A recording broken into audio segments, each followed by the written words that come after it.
Friends இப்போ பாருங்க, இதை பார்க்கவே எவ்வளோ ஒரு சூப்பராக இருக்குது பார்த்தீங்களா? டேஸ்ட் அவ்வளோ ஒரு சூப்பராக இருக்கும். பீச்சுக்கு போனீங்கன்னா கண்டிப்பாக இது இல்லாமல் இருக்காது. கண்டிப்பாக வாங்கி சாப்பிட்ருப்பீங்க. இப்போ இதை எப்படி செய்யலாம்னு பார்க்கலாம். வீடியோக்குள்ளே போகலாம். Hi friends, welcome to Kerala சமையல். இந்த கேரளா சமையலில் நம்ம மசாலா வேர்க்கடலை தான் செய்ய போகிறோம். வாங்க எப்படி செய்யலாம்னு பார்க்கலாம்.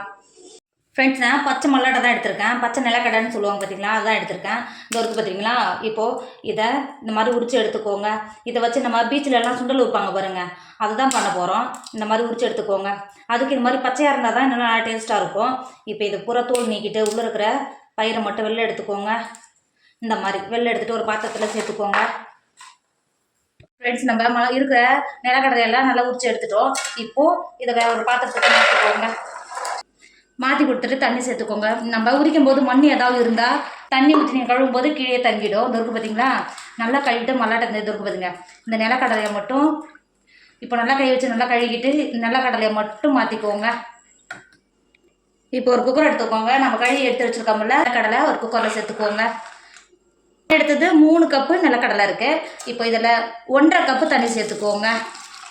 தண்ணியை சேர்த்து கொடுத்துட்டு அது கூடவே 1 டேபிள் ஸ்பூன் உப்பு சேர்த்துக்கோங்க. நம்ம இப்போவே உப்பு சேர்த்து வைக்கும்போது நல்ல நிலக்கடலை பிடிச்சிருக்கோம், அதனால் உப்பு சேர்த்துக்கோங்க.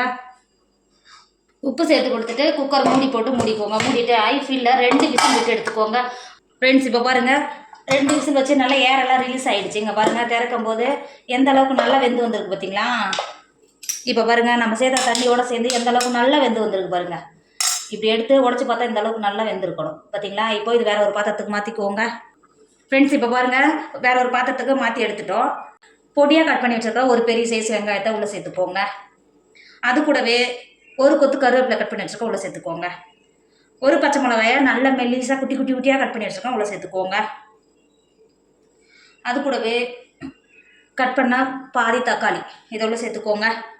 சேர்த்து கொடுத்துட்டு இது கூடவே ஒரு எலுமிச்சை பழத்தை நல்லா பிழிஞ்சி எலுமிச்சை பழம் சாரை மட்டும் உள்ளே சேர்த்துக்கோங்க. நல்லா புளிப்பும் காரமும் நல்லா சேர்ந்து நல்லா டேஸ்ட்டாக இருக்கும், சேர்த்துக்கோங்க. இப்போ லாஸ்ட்டாக 1 டேபிள் ஸ்பூன் ஒயிட் பெப்பர் சேர்த்துக்கோங்க. மிளகுத்தூள் சேர்த்து செய்யும்போது டேஸ்ட் இன்னும் நல்லா சூப்பராகவே இருக்கும். சேர்த்துட்டு நல்லா கலந்து கொடுத்துக்கோங்க. இப்போ பாருங்கள் நல்லா கலந்து எடுத்துகிட்டு இப்போ பார்க்க எவ்வளோ ஒரு சூப்பராக இருக்குது பார்த்தீங்களா.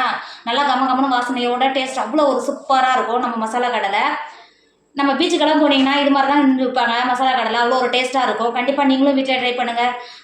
உங்கள் வீட்டில் உள்ள குட்டீஸ்லேருந்து பெரியவங்க வரைக்கும் விரும்பி சாப்பிடுவாங்க. என்னோட வீடியோ உங்களுக்கு பிடிச்சிருந்தா உங்கள் ஃப்ரெண்டு உங்கள் ஃபேமிலிக்கு ஷேர் பண்ணுங்கள். மறக்காமல் கேரளா சமையலை சப்ஸ்கிரைப் பண்ணிக்கோங்க. தேங்க்யூ.